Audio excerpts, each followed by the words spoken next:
To 24 studio. నేను మీ శ్రీ సత్య. Already మీ అందరికీ తెలిసిన విషయమే, చిలుకూరి ఆలయ ప్రధాన అర్చకులు రంగరాజన్ మీద దాడి జరిగిన విషయం మీ అందరికీ తెలిసిందే. అయితే ఈ ఘటనపై సీఎం రేవంత్ రెడ్డి రంగరాజన్ కి కాల్ చేసి ఆయన ఒక సొంత స్నేహితుల ఆయన యోగక్షేమాలు తెలుసుకున్నారు. ఇది ఇలా ఉంటే మరొక పక్క AP deputy CM Pawan Kalyan గారు కూడా స్పందించారు. ఇది ఇలా కొంతమంది చాలా ప్రముఖ రాజకీయ వ్యక్తులు కూడా ఈ విషయంపై స్పందిస్తున్నారు. మరొక పక్క బీఆర్ఎస్ నేత కేసీఆర్ కూడా ఈ విషయంపై స్పందించారు. ఇది రాజకీయవేత్తలే కాకుండా నార్మల్ సాధారణ నెటిజన్లు కూడా ఈ విషయంపై స్పందిస్తున్నారు. వి స్టాండ్ విత్ రంగరాజన్ అన్న హ్యాష్ ట్యాగ్స్ తో మొత్తం సోషల్ మీడియాని హల్చల్ చేస్తున్నారు.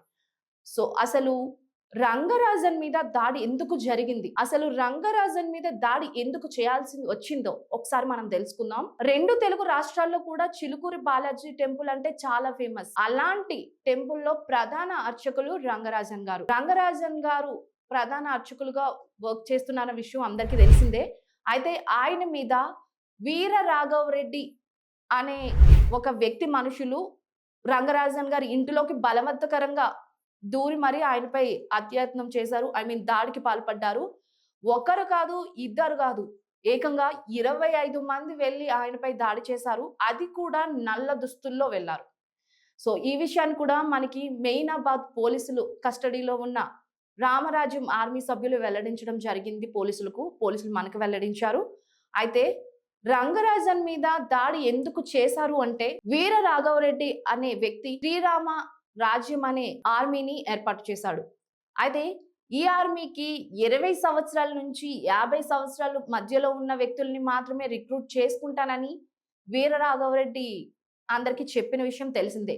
అయితే వీర రాఘవరెడ్డి సపోర్ట్ కోసం రంగరాజన్ గారి దగ్గరికి వెళ్ళడం, రంగరాజన్ గారు సపోర్ట్ చేయడానికి నిరాకరించడం, అలాగే ప్రతి గుడి నుంచి కూడా ఏ గుడిలో అయితే ఫేమస్ టెంపుల్స్ ఉన్నాయో అన్ని టెంపుల్స్ నుంచి కూడా ఇంత డొనేషన్ రావాలని ఆయన ఒక డొనేషన్ మార్క్ పెట్టుకున్నాడు వీర రాఘవరెడ్డి.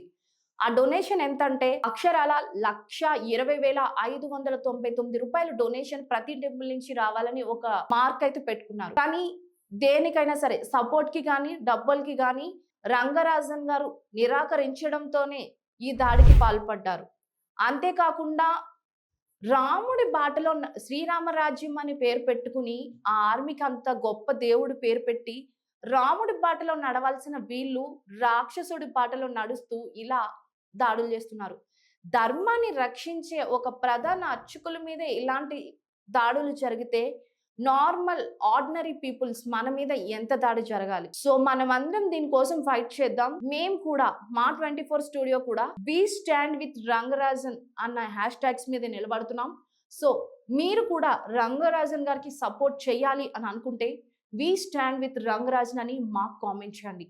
మీ కామెంట్స్ కోసం, మీ సపోర్ట్ కోసం మా 24 స్టూడియో ఎప్పుడు వెయిట్ చేస్తూనే ఉంటుంది.